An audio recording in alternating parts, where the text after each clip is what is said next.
For at Toronto Film Festival, the People's Festival, world premiere, is there anything special about being in Toronto, a place where you're supposed to, engage with fans and have that? Yeah, people are so nice and so positive out there and genuinely been so kind of receptive of both the movie and all of us being here, so I think we're very grateful. I've always dreamed of coming to TIFF with a film, so in that regard, I've been to films by friends that have premiered here, and it was always just my favorite festival that I attended.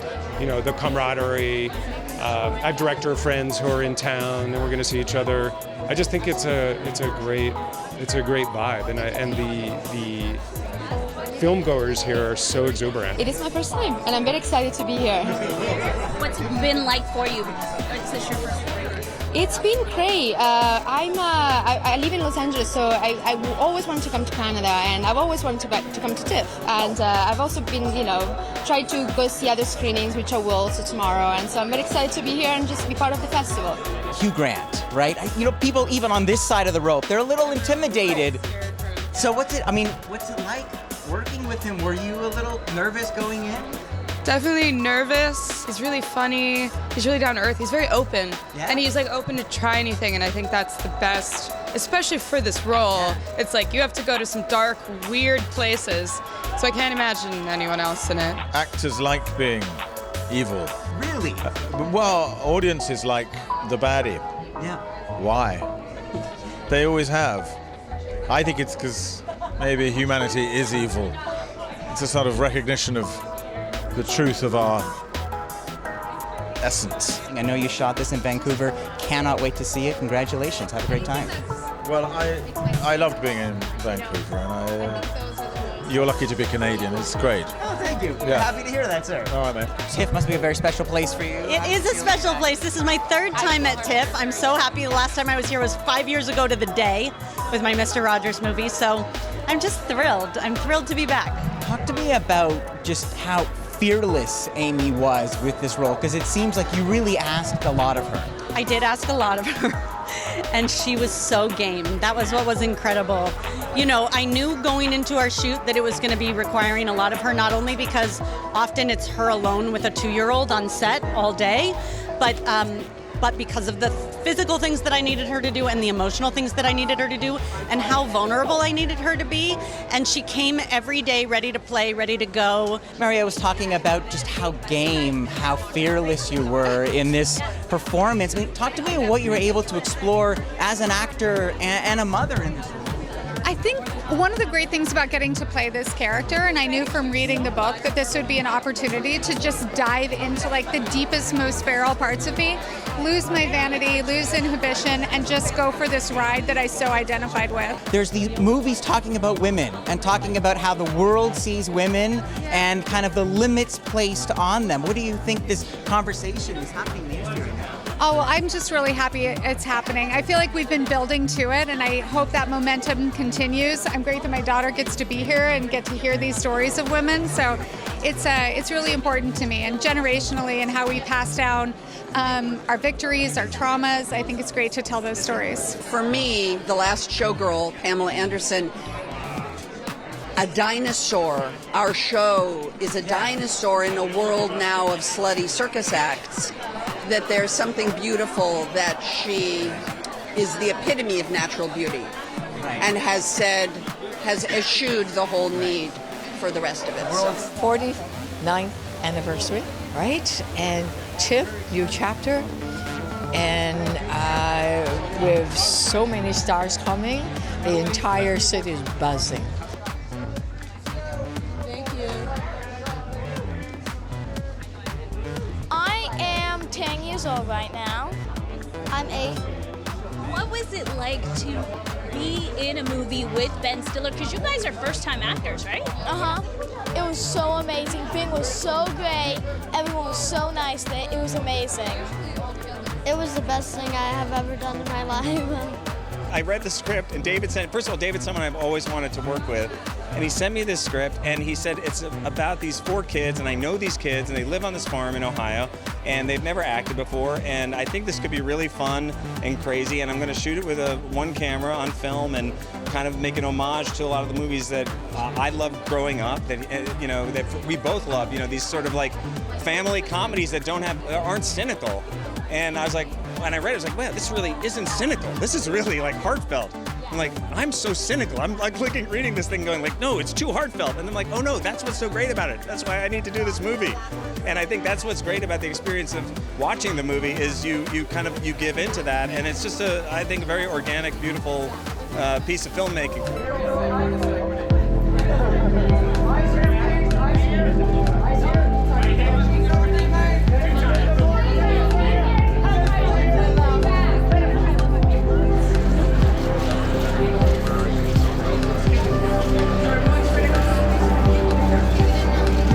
I'm here in Toronto on the carpet of Megalopolis, one of the most anticipated films of this year's festival, not only for the names attached, but for the news, the headlines attached to it. Now, this is made by Francis Ford Coppola, and not only did he make it, he had to finance this film with over $100 million of his own money, and that's due to how ambitious, experimental, new agey this film is. We got to talk to some of the stars about what it was like to actually make that type of film. One thing I can say about it is I feel like it's a singular. It's in its own lane.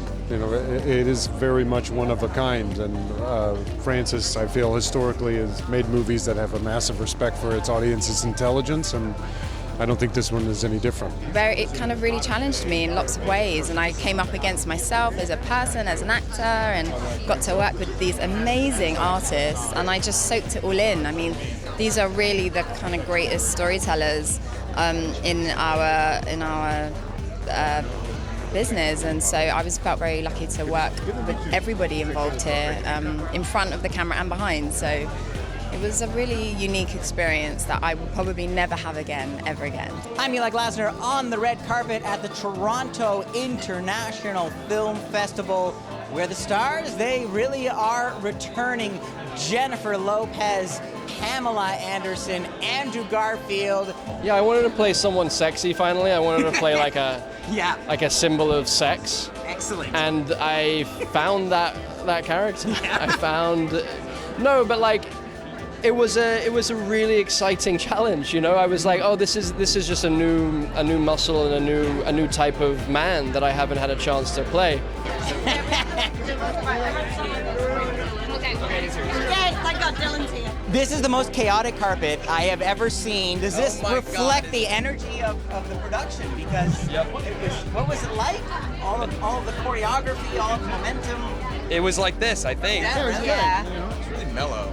I was really bored the whole time. I've never done a film before, and I was like, I don't know if this is what I want to do. Yeah, I came away bored. feeling like I should search for other jobs too. Maybe like I hate this movie. Like Oh no! It's all turned. Talk to me about summoning the male prostitute energy of Dan Aykroyd. Male prostitute energy of Dan Aykroyd. So weird. Hello. Together again. Crashed. Hey. What was it like to build the chemistry between the two of you? It was horrible. It was really hard. It was really hard. She smells. No.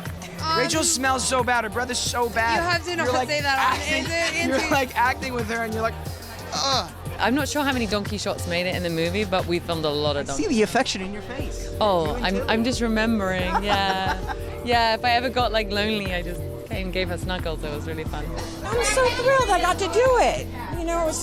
It was Christmas time. It was freezing in the New Jersey woods, and when I'm talking freezing, I'm talking freezing. But it was all worth it because the group makes you show up. You want to do the job because of the script and who they cast. Jennifer is hilarious, and her heart is so pure. And it was an honor. Of course, I've been watching Jennifer my whole, so much of my life, and to be across the table from her was an honor. This movie is all about this robot named Ross that finds itself stranded on an island. Well, I read the book and just loved it, and I thought, this is a book that I would have loved to have read to my kids when they were small. and it's appealing across the board. I mean, it's the ultimate fish out of water story, and a high-tech robot dropped into the wilderness. What's not to like? It's a pretty special feeling, you know, because you play a certain relationship with these other characters in the show, in the film, sorry, and it's kind of hard to then meet them and hear their voice and be like, oh, okay, yeah, that's the actual person. You know, it's a cool moment of doing an animation. For me, English is a big obstacle because I don't speak very well. I don't speak well English, but no, unfortunately no. Above all, I don't understand very well. But I am here in Canada, in America, from many years, and it's like to be at home.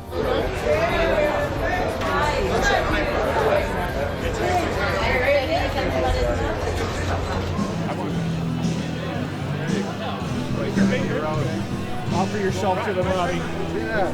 Thank you. I want Canada to know that what happened over 35 years with this band was absolutely, groundbreaking in many ways. When they started out, Canadians looked to America to validate our talent. That's no longer the case.